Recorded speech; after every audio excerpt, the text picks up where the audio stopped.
Welcome to eXplore, Special Edition. I'm Mary Ruth Snyder. You're watching Rogers, and we're coming to you from the Rogers Studio in Campbell River at 500 Rob Ron Road.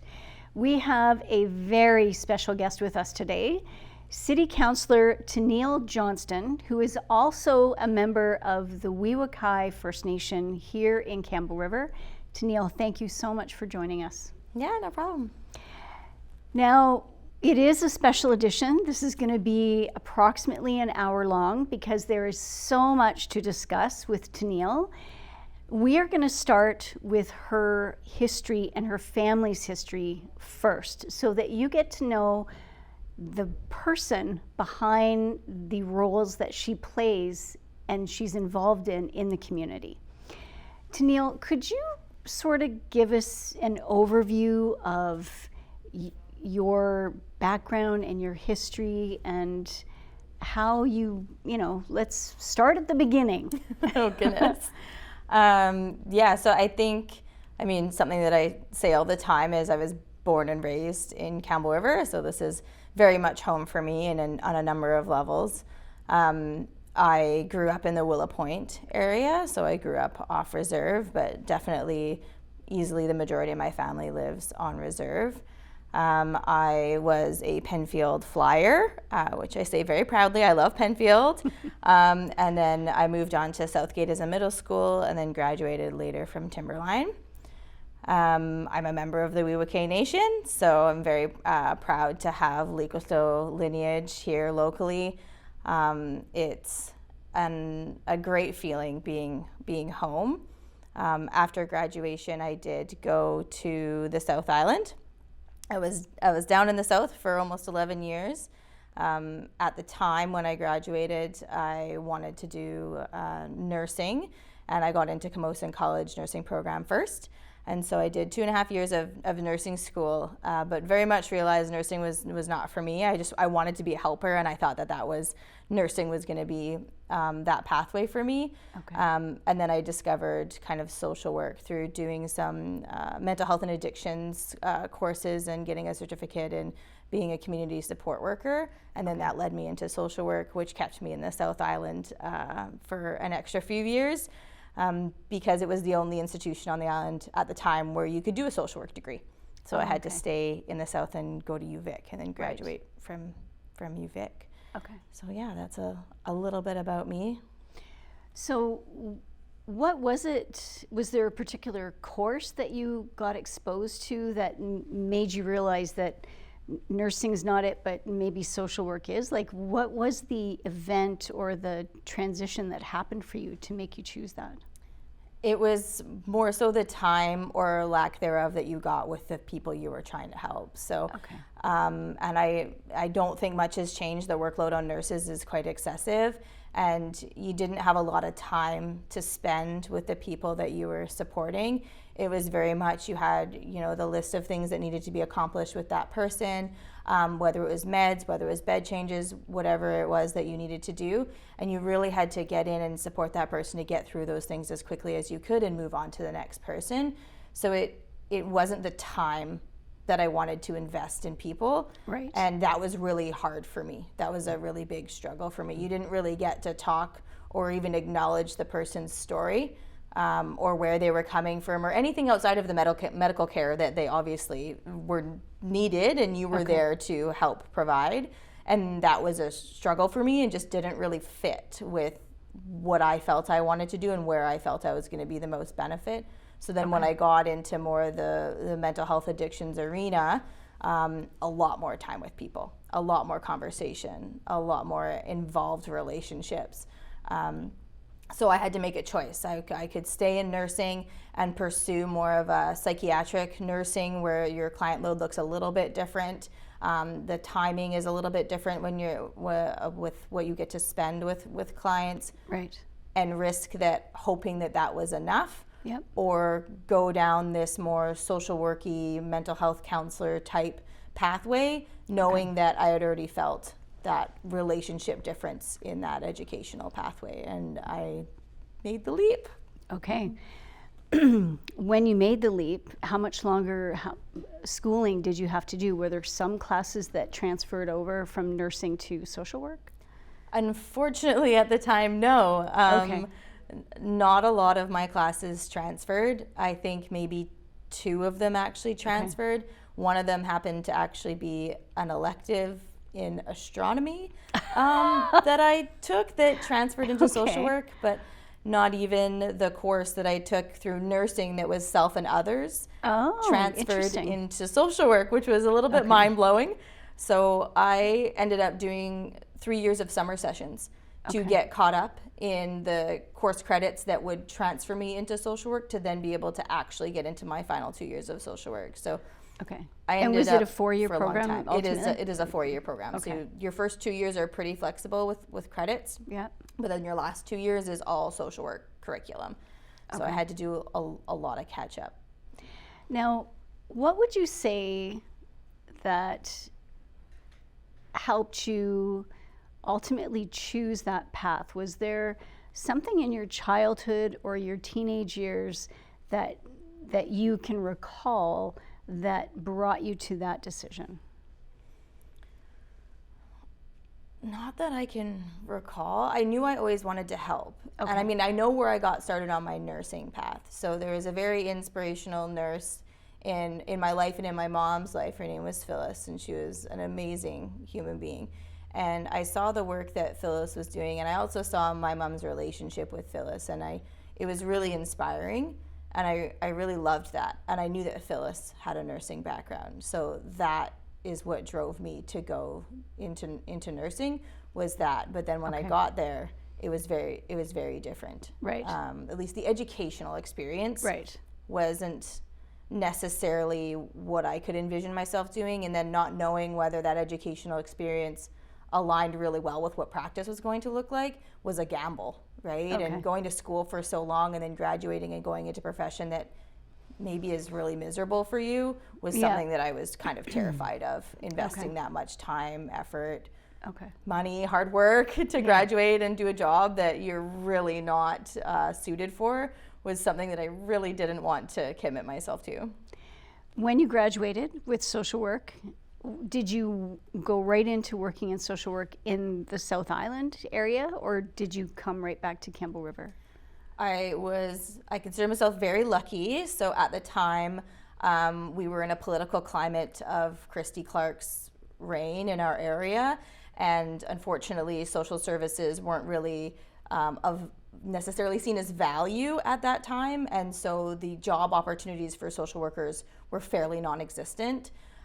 Myself and only a couple other graduates were successful in getting a job right after graduation. So my job ended up being in Victoria, and so I ended up staying for an extra 5 years, waiting for political cycle to change, and then also for that job opportunity to open up in the Campbell River area so that I could get home. I always wanted to come home. I never wanted to stay down in Victoria and Coast Salish territory. I always wanted to come home. So as much as I enjoy the food of the South Island, I like being home a lot more. So it took me 5 years to get back, but I've been back now for I think almost 8, and so I'm really happy with being able to be back home. Yeah.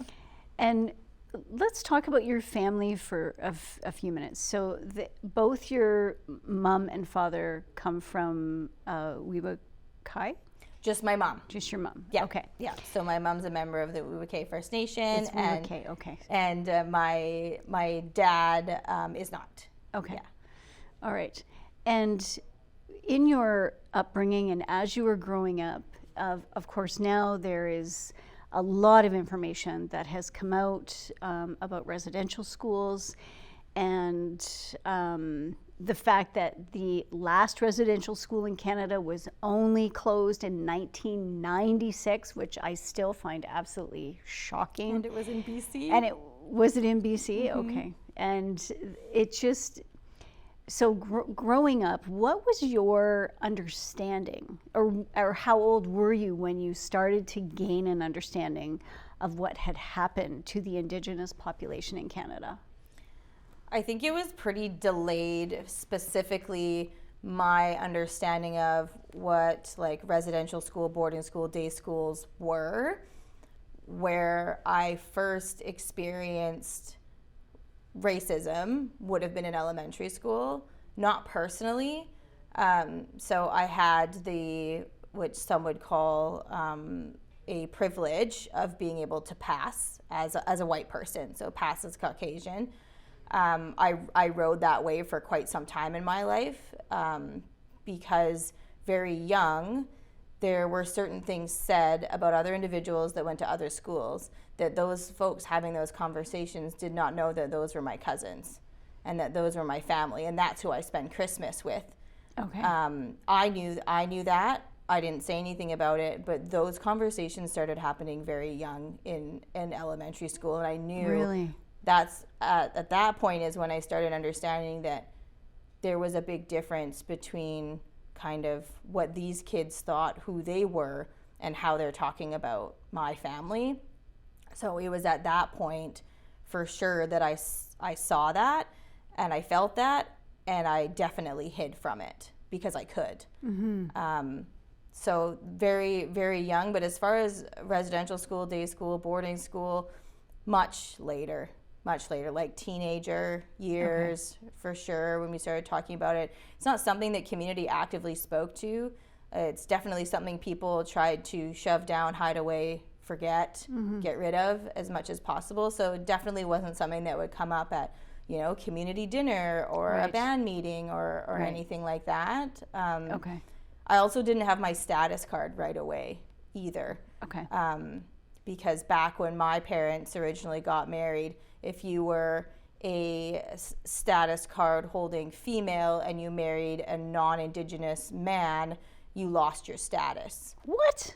Yeah, so it wasn't until the federal court case where the federal government was actually sued because of that. Yes. And that was a successful lawsuit that then my mom could get her status back and I could get my status. What year did that happen? I think when I got my status card, I think I was like 10. Okay. So I'd have to look I can't remember the year of the court case. It was definitely a while ago now, but I remember like the application that my mom did to get both my brother and myself our status cards. And I remember getting my status card and going and getting my picture taken and watching it go through the laminator. Yeah. But I didn't know the why I didn't get it until that point for quite some time afterwards. Okay. Yeah. Now, you mentioned 3 different levels of residential school. So you mentioned residential, boarding, and day school. Can you just give us a brief explanation of the 3? Yeah, so residential school I think is the most common terminology that people associate with schools that apprehended First Nations children, Indigenous children, and moved them away to go to an institution. Okay. Every residential school functioned a little bit differently. Some residential schools would let kids go home for the weekend. Some very much didn't. Some you could have like an overnight at home. Some didn't. Okay. A lot of the boarding schools and day schools, for the most part, were a little bit closer to communities. So we did have 2 day schools locally in Campbell River. We did not have a residential school. So the closest residential school was up north. Doesn't mean folks living here didn't attend. There was lots of people that lived in Campbell River that ended up attending residential school in the North Island. Day schools were extremely common because they were local. So there was a day school over in Cape Mudge and a day school in Campbell River. Okay. Also common for kids from Cape to also have attended Campbell River. Okay. So potentially overlapping in both schools. Probably one of the main differences between the schools is size. So residential schools were very large, accumulated a lot of children from all over the place. Some of our folks even went as far away as like Chilliwack Residential School. From here? From here, yeah. People got dispersed quite far, which is really interesting because you think of how did that child get apprehended here and end up over on the mainland, very far into the mainland. Yeah. But day schools, boarding schools, kids didn't necessarily have residences there. they Right. often would go home every day after school. And now in your adulthood, and I'm sure there has been a lot of information that you've now been exposed to with regards to day schools and boarding schools. And would you say that the majority of the experiences that you're aware of would mimic those that we are aware of generally from the residential schools? I think there's a lot of similarities for sure. Okay. I wouldn't say like anyone's individual experience was the same as anyone else's. Absolutely, everyone experiences things differently. Of course. I think some of the stories are more vividly told publicly, social media, about residential school experience. I haven't seen a lot of those stories from day schools and boarding schools as prevalent. Doesn't mean that it didn't happen, but many of the stories are super similar, including like a lot of the stories around dentistry.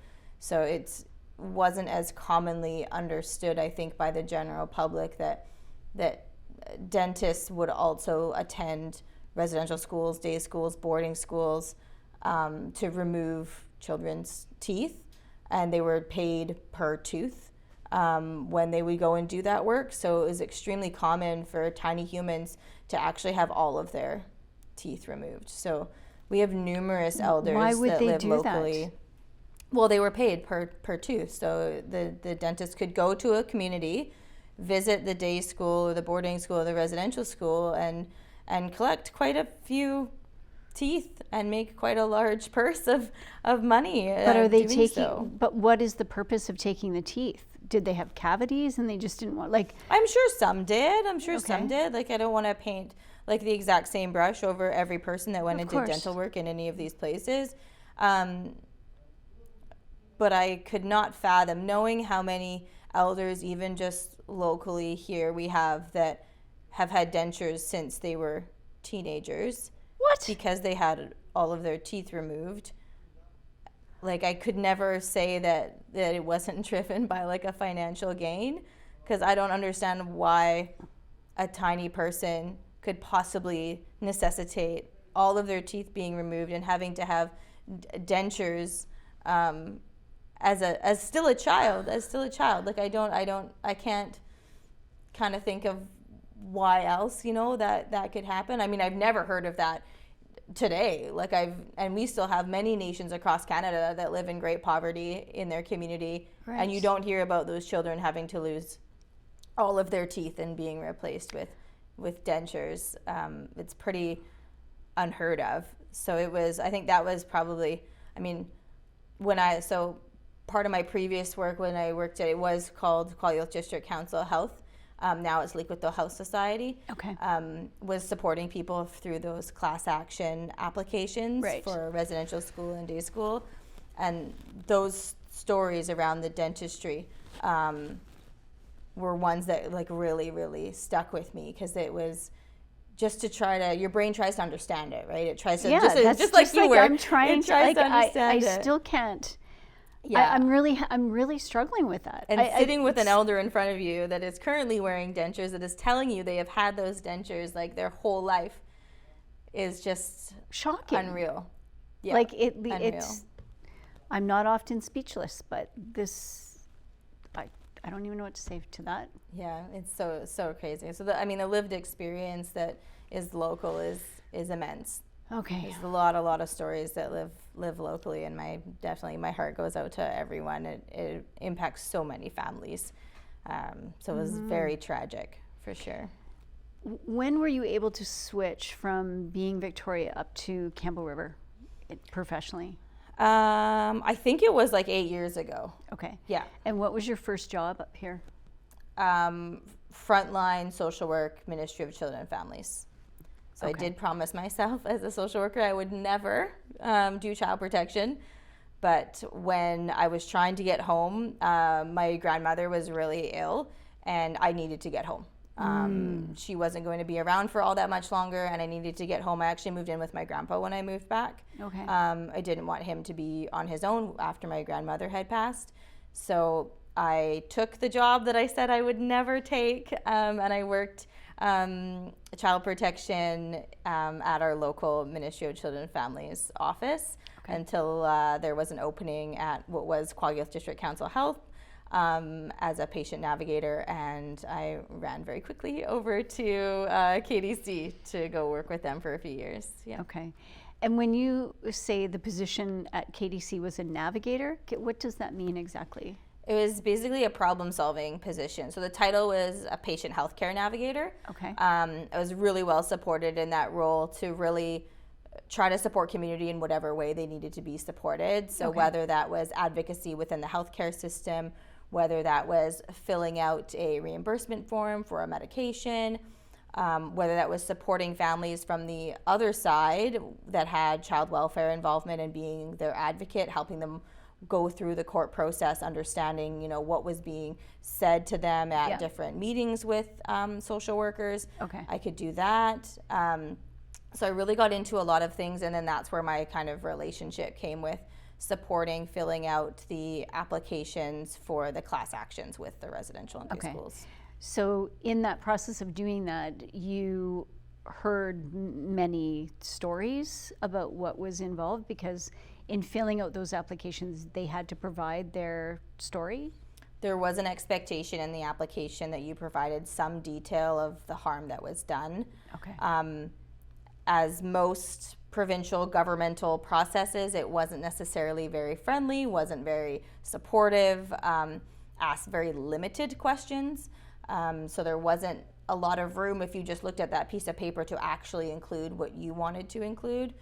So I really helped people include what they wanted to include, attaching addendums and so on. But part of the expectation was that they shared their story, and there was financial incentive tied to that, which is also really heartbreaking. So if you didn't want to share anything, but you acknowledged that you attended, there was a certain dollar figure that was attached to that.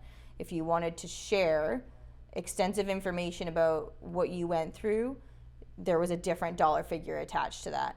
So it was heartbreaking even just going through that process, knowing that because someone wasn't willing to re-traumatize themselves and go through that process of telling their story again, they were not going to be entitled to a greater sum of financial settlement than other folks that maybe wanted to go there and go through that process. How old were you when you were doing this?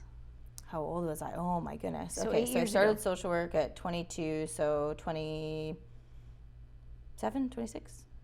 How did that impact you? It was a lot. It was a lot. I mean, at that point, I had been doing social work for a while, and you learn how to cope with that type of information on an ongoing basis all the time. So I worked in Victoria, I worked as a guardianship social worker, and I worked at an agency that only worked with First Nations children. Okay. And so right from the beginning, like reading case files, listening to children's stories, that's the information that you live with every day. So you learn your own coping mechanisms and ways to process that information and not necessarily be okay with it, but just understand like your emotions that are attached to that and trying to make best use of them. So I had a lot of experience with doing that, and that's also why I put myself in that position. So it definitely wasn't you need to do this, you need to help our communities fill out these applications. It was something that when the class action came about and I knew there was an application process, I was like, I will put myself out there to help people. If people want support to fill these out, I will help do that for them in the best way possible. Now, what do you think with your 8 years experience, how many years experience now in total since you graduated? Oh goodness. What year did you now graduate? I have, so it's 2023, 12 years, 12 years of experience. Okay. In that 12 years of experience, is there anything that we're getting right now? In child welfare? Ooh, that's a good question. I think certain humans are doing really, really great work. Okay. Especially in the environment they have to work within. So they're called delegated Aboriginal agencies still, so that's what I worked at in Victoria. Those are agencies that only work with Indigenous populations. Their funding levels are not the same as the Ministry of Children and Families offices locally. So are they less or more? they're less. So they do. So that's what we're getting wrong.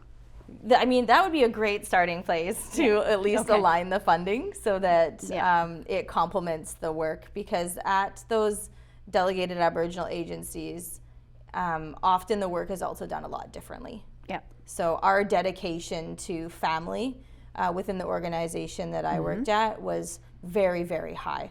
So although the children that we were caring for were permanent wards of the province, so they were under continuing custody orders. Essentially, they are children that would be up for adoption. We didn't necessarily jump to that place of let's go find these kids' parents. We jumped backwards to say, where are your mom and dad now? Where is your auntie? Where is your uncle? Where are your grandparents? And can we check back in with them and find out how they're doing? Because these children could have been in care for 3 years. There could have been immense work done by their family members to do whatever they needed to do to help get them through some of the challenges that they were facing. Right. And we always were looking for that second chance with biological family. Right. And removing that continuing custody order to be able to return those kids back to mom or dad. And so is that work happening now? Yep, that dedication to family, at least within that organization, is still there. Okay. They have been supported to expand their services, which is great. So now they're getting involved into family service. So that type of work that's happening is fantastic, is really good, but it's not widespread. Right. And it's definitely not something that I felt when I went and worked with Ministry of Children and Families. That's not saying that the ambition wasn't there, but it comes down to, is your leader going to support you to go back and do that work? Are you going to be able to be given the time and flexibility to do the work differently? Right. Okay. And sometimes that comes down to a personality, how someone runs a team. So it relies, that industry, even though it's horrible to call that, it is a business. It's horrible to rely on the really good hearts to do the really good work. Right. When there could be better structures and policies and programs in place to enable it, instead of relying on those humans to bend and flex in order to do the work in a good way. And the work that you're doing now, what exactly is your role now within the Health Authority? So now I work for First Nations Health Authority, and I'm a regional manager, and primary care is my portfolio. So I manage primary care for Vancouver Island with FNHA, and that involves working with the 50 First Nations on the island and supporting them to get primary care services in place that will match the need in their community. So it looks different nation to nation across the board, what they're looking for that. So what are you seeing now that and how long have you been in that role? 2.5 years. Okay. And in that 2.5 years, what are you seeing in the 50 First Nations on Vancouver Island? Is there an equality between each nation as to the services they are receiving, or is that something you're trying to bring to the table so that everybody has access that they need? I think it's both. So the more remote the nation, arguably the more inequitable the service is going to be, simply because of the length of transportation. So if you're trying to get a physician to work part-time in a community that is only accessible by air or water, that air or water travel is going to take away from the time that provider is going to be able to provide service in community. So even right from there, there's an inequity in that. and that kind of waterfalls into a lot of different things, because it's just generally a lot more expensive to implement a program in a remote community than it is in an urban center. And that's just the way it is. And we haven't seen an adjustment from the province, whether it's with our partners at Island Health or ourselves, to advocate and get the extra funding that's required to kind of meet that inequity head on. Okay. Yeah, and that's a really big piece, is how do we deliver the same quality level access to service in a remote community, which there's lots of on Vancouver Island, as we do in urban centers. Like, how do we fix that? And the recruitment can be a lot more challenging as well.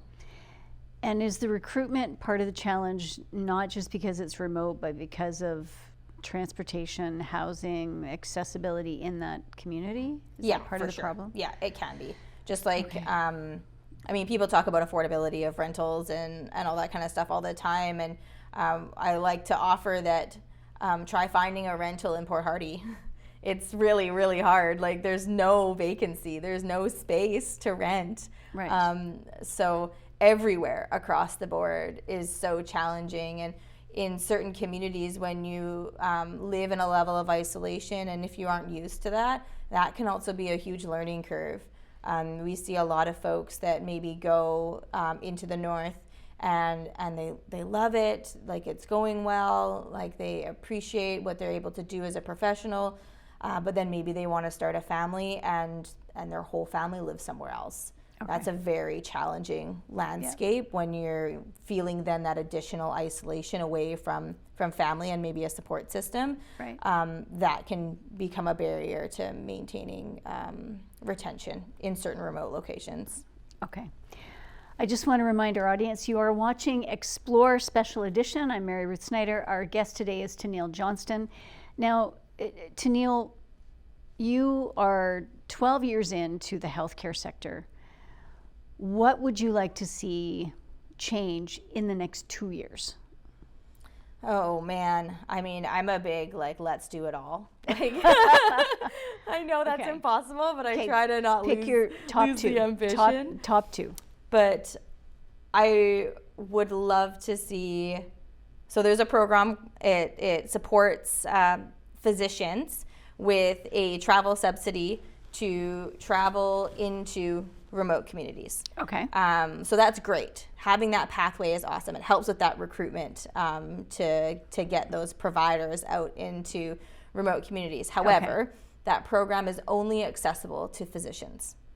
So not nurses. So nurses can't use it, midwives can't use it, nurse practitioners can't use it. Oh. It's only accessible to physicians or physician specialists. So a pediatric physician, Who if you're on going to send earth them in. made that decision? I mean, it's our provincial program, so someone.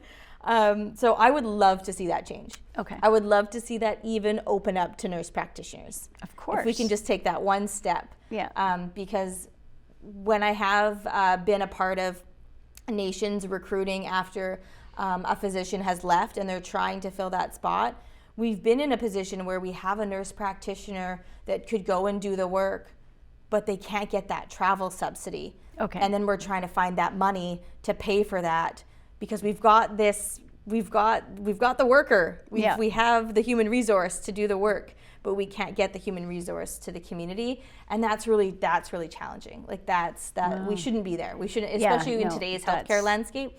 Let's make that program accessible to anyone, because it's also a program that if that nurse practitioner was going to access that for that specific community, there's no double dipping. So the province isn't then going to let someone else also be able to go on the same day and use the same fund. So it wouldn't increase the cost of that fund. It would just enable it for a different practitioner to be able to take advantage of.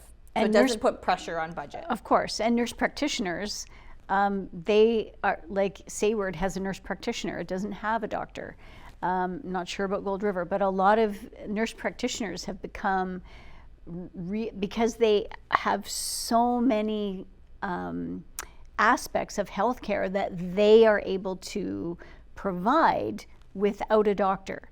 And that has become invaluable right across our country. So you would think that the funding would be, okay, I agree. That's got to be the number That would one be thing. that'd be a big one. I would love That'd be that. the big I one. would be Okay. I would be very, very happy with that. Okay. Yeah. And second choice of what could be improved?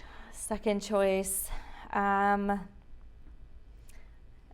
maybe getting the equipment updated in all of our kind of outlying communities. So the west coast of the island, Yes, having okay. their equipment in their hospital, so the Tofino Hospital, having all their equipment updated to the latest and the greatest, and same in the North Island, having all their equipment updated to the latest and the greatest. Okay. Some of the diagnostics that these guys are working with are old, Okay. and they could do a lot more with updated equipment. So Right.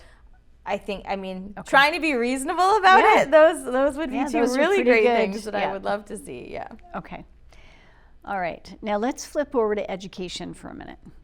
Now, in the last, I want to say 10 years, there has been a huge switch in the education system province-wide with regards to how the Indigenous history is being shared and told.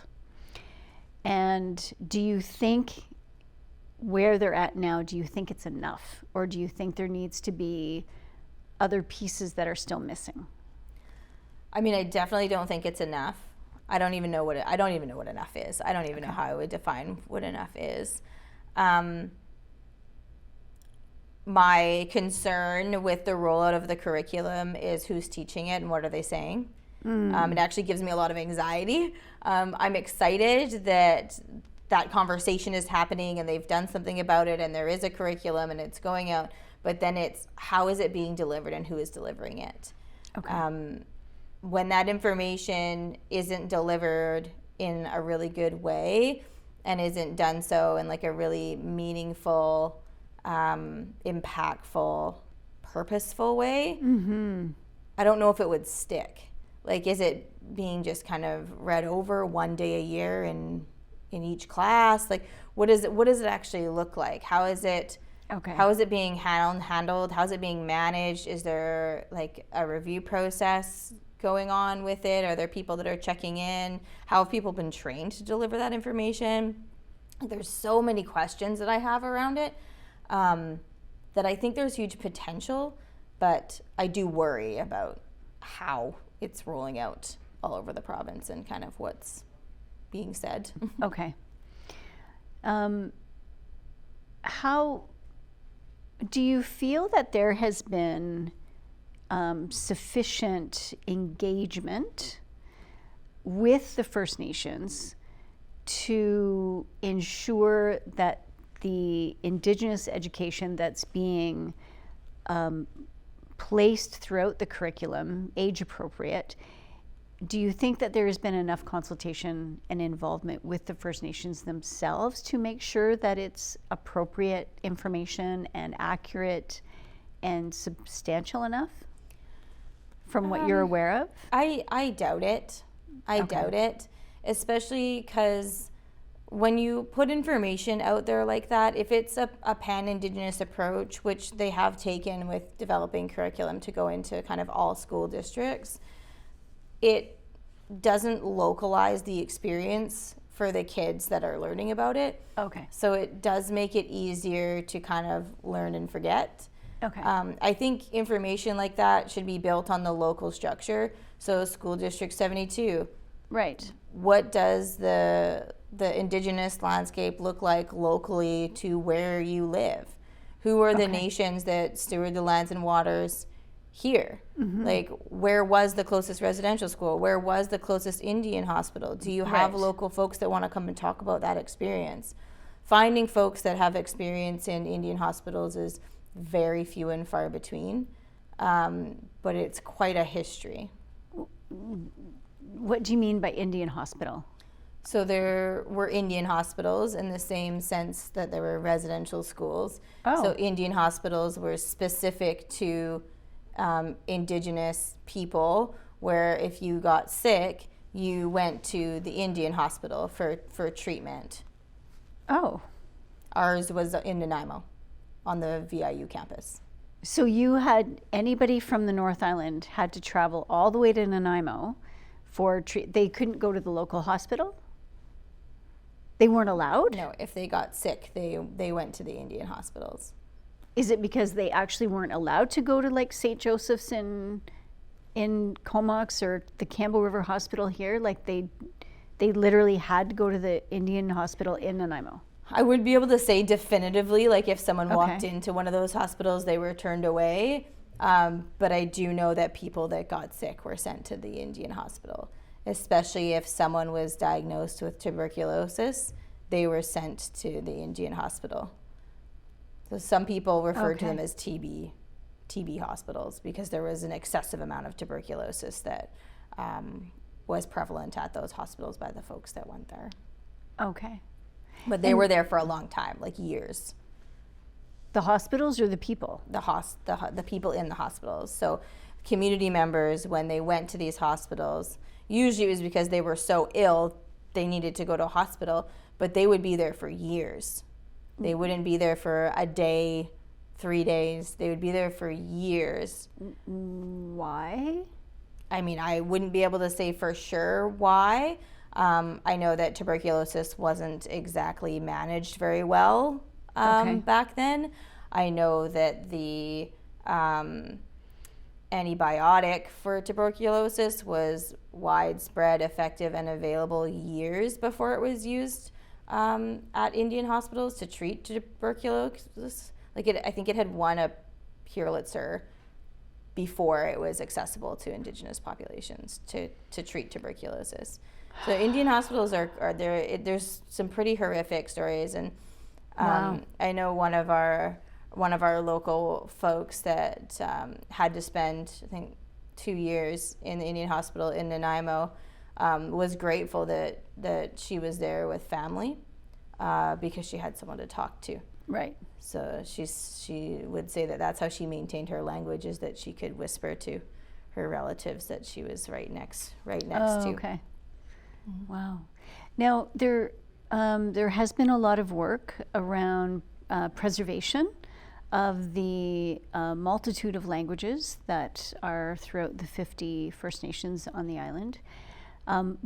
But I understand from some educators, Indigenous educators, that the biggest challenge is the elders that are in possession of that information are in their 80s and 90s and not around for much longer. So how is that effort on the ground to have all that information transferred as quickly as possible? Like, what are you aware of that is being Very done? challenging. It's very challenging. So there are mentorship opportunities to partner with a fluent speaker and be mentored to learn the language.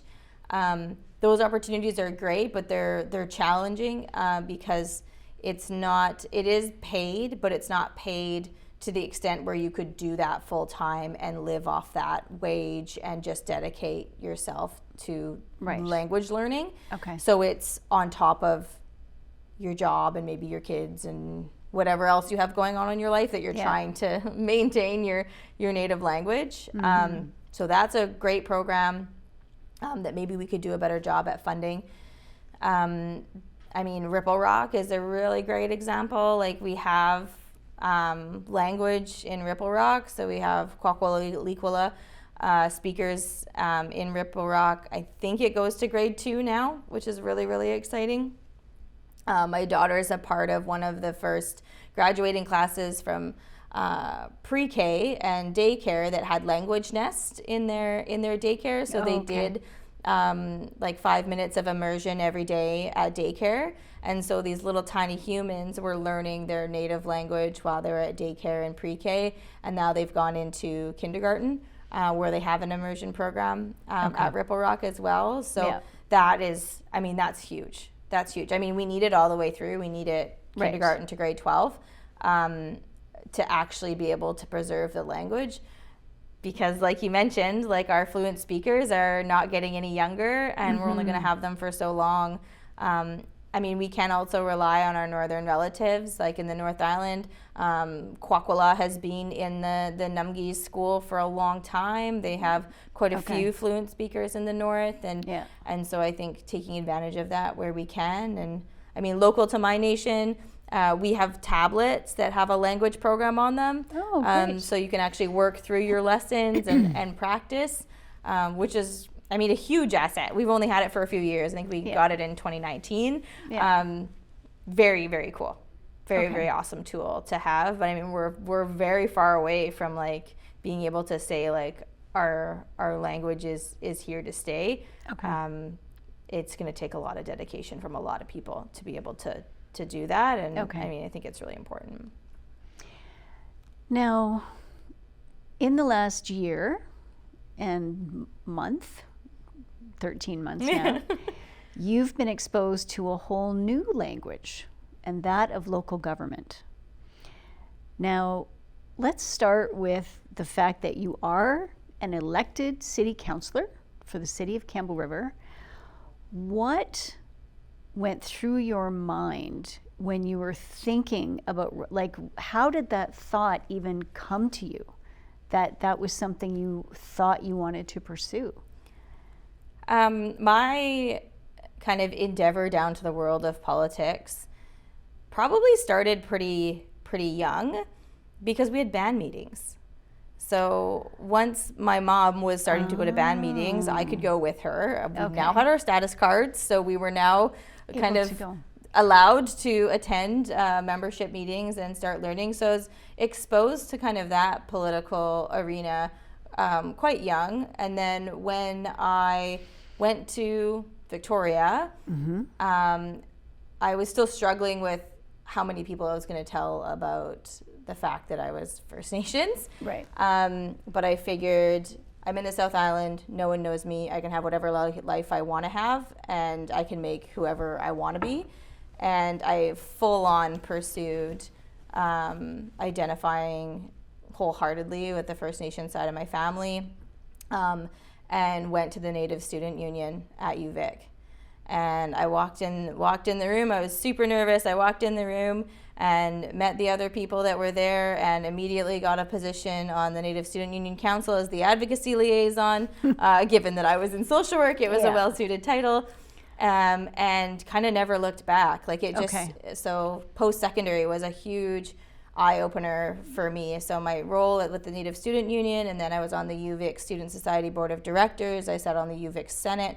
I was on the School of Social Worker Equity Advisory Council. I worked with the Canadian Federation of Students. I was the Aboriginal liaison rep for BC, and I sat on the federal executive with the Canadian Federation of Students. So I was full into politics in post-secondary as much as I could possibly be, and just really loved it.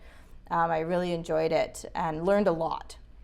And it was such a amazing opportunity, especially to meet other Indigenous people that were doing things for the first time from their families. Was very, very cool. Especially right across Canada with our federal group that met when we met for the Canadian Federation of Students federal gatherings. Was very, very cool. So it all started there, and then I moved back and I watched the by-election when Sean got in, and I was like, okay, municipal politics. And I actually called up an old friend in Victoria, and his name's Eddie, and I was like, Eddie, I might do this. I was like, talk to me about it, because he's very into the world of politics and always has been. And so I had a good conversation with him, and he was like, you should call Michelle. So Michelle Babchuk. And I was like, all right. So I messaged Michelle. We set up a Zoom at the time. I forget where she was. She wasn't in town. And we had a good conversation about what that was like. And I told her a bit about myself and what she thought about me running. And then it was like, okay. And that was and it. off we went. Right. Yeah. So in the 13 months that since you were sworn in, what would you say has been the most surprising thing that you've learned? The most surprising thing that I've learned Probably that it's not all that different than school politics, as unfortunate as that sounds. Yeah. I remember there was a moment on the UVic Student Society, and it was a very heated meeting, and we met till 2 o'clock in the morning sometimes. Like, we did not leave that room until business was done. And there was a very heated meeting, and I remember one of my colleagues around the table getting extremely upset. And I remember my reply to him was, "This is just student politics. It's not real life." And he didn't take that very well. Probably he was already escalated, so probably not the best thing to tell an escalated person that's very passionate about student politics. But now I'm like, there's a lot of similarities to this. And attending different conferences and stuff kind of sends me right back to Canadian Federation of Students Days and how it all operates and how it all runs, how you collectively organize. Like, there's a lot that's super similar. Yeah. Okay. So there has been many contentious decisions made by mayor and council over the last year, and when we're watching the votes, you're often on the outside. How is that? How are you managing that? Like, how are you personally managing being, in most cases, the lone voice? I think from the night when the new council was announced, I was well aware of the fact that they don't call themselves a slate, or they weren't calling themselves, but a team of like-minded individuals was who I was joining. So I didn't have necessarily someone even that I knew all that well. I did reach out during the campaign period and try to meet with as many folks that were running as possible to try to get to know people, because there's a human behind, of course, every one of those faces, right? And I value that relationship. I value that level of understanding of where someone's coming from, almost more so if I'm going to be in disagreement with someone. I really want to know where it's coming from them, because that gives me an opportunity to learn and just understand better. Yeah. So, and as I come from a background of hard conversations, so as a social worker, it's constant tough conversations, constant challenges. So I think it's something that I was fairly well prepared for, and not something that I've been shocked about by any means. It's challenging, and I try not to take on the feeling that it's not going to matter what I say whatsoever. Folks have already made their decision when we're coming into a vote, especially if it's one that we know has maybe gotten a lot of attention, whether it's from media or community or what have you. Yeah. But it can definitely feel that way sometimes. It can definitely feel like couldn't matter what I said in this moment. Decisions will not change. But I think I think we're coming along in a better way at this point. I think certain counselors are speaking up a lot more, which is cool to see. Okay. I do think there's a willingness, at least from some folks around the table, to have a second conversation about something, and maybe to allow that into their decision making a little bit. So that's nice when that happens, for sure. Do you feel like you have been able to have the human-to-human conversation with each one separately to learn what's behind the name?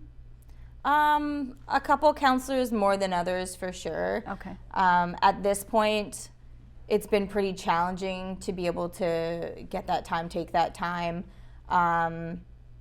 Just with, my life is definitely not mellow and doesn't really afford me a ton of extra spare time. So I'm definitely guilty of that. Would everybody invite that? I don't know. I don't know if that interest is there from everyone else around the table. Would all of those conversations feel safe enough for me to have? Not necessarily. So I think it's kind of just testing the waters right now and seeing how things go. Also knowing where to put my energy. Sure. I do get some feedback that sometimes I don't necessarily say a lot. at meetings, but I'm also very conscious of what is it that I want to offer? Is it going to impact the room at all? And what is the feedback that I'm likely going to receive if I say this? Because that feedback, I do take it to heart every time I hear it, whether I agree with it or not. Okay. So I need to be mindful about how comments are going to impact me and my ability to continue to carry myself, not only through council, through life, back to work after the council meeting closes off. So I'm really conscious of all that. So usually if I'm not offering a lot, it might be that I'm just not in that place to offer, and maybe my comments could be heard elsewhere. Yeah. And again, going back to that, oftentimes the votes are 6 against 1. Is it also a case where it might be a situation where you are aware that they've already made up their minds, and no matter what you say, it's not going to impact that one particular decision in that moment? So you are, so I guess knowing all of that and all your experience over the last 13 months, you've got 3 more years. So this has been a really great learning ground for you, and all of this political experience you're bringing to the table already.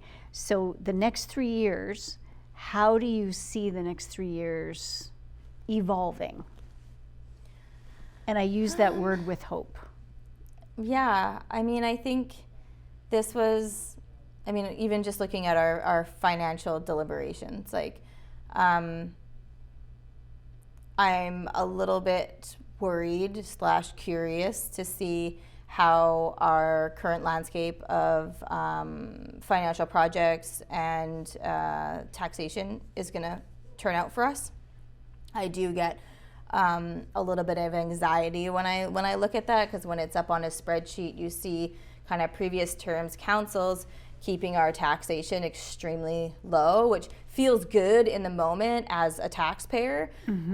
But then we saw the spike last year because we were so far down, so off of where we needed to be, that we needed that spike to attempt to get close to the surface of the water. And I feel like when you look at that spike and we're back down at the under 4%, it worries me a little bit. Are we repeating what folks just did, knowing that we're not very much higher than we were with previous council? And I'm watching how other communities are popping up over the province. So I want to see how this year goes with that. We did have a lot of meetings and feedback and coaching from our finance department on what things were looking like, which is really great. It's nice to get down kind of into some of the nitty-gritty. I am hoping that we have some different procedures for certain things, especially kind of our convention attendance. My hope is that we can have a more open process about who's going, why we're going. So what is the benefit of us showing up in this arena? What are our goals going in? What did we take from it? And reporting back, where our gains were, and specific pieces that maybe we want to look at implementing for our community that may be of benefit, like a really proactive, purposeful approach. Because when we go to those things, we are spending taxpayers' dollars. So kind of my expectation is that we have a lot more accountability attached to that, and just to see us in I guess meetings in regular council time that community really gets value from, and how we can encourage community involvement. So we're out of time. You've been watching eXplore Special Edition with Tanille Johnston. Thank you so much for spending your time today and for sharing so much of your history with us and your experiences. I think it's been very insightful for me, and I hope our audience. And I'd like to invite you back a year today. It seems to be a good time of the year for you, because totally. It's after budget and everything else, and we'll see where things are at in a year, and we'll see what the last year actually ends up being for you. So thank you again so much for joining us today. Really appreciate it. Thanks so much for having me. It was great. You've been watching eXplore Special Edition. Please join us again.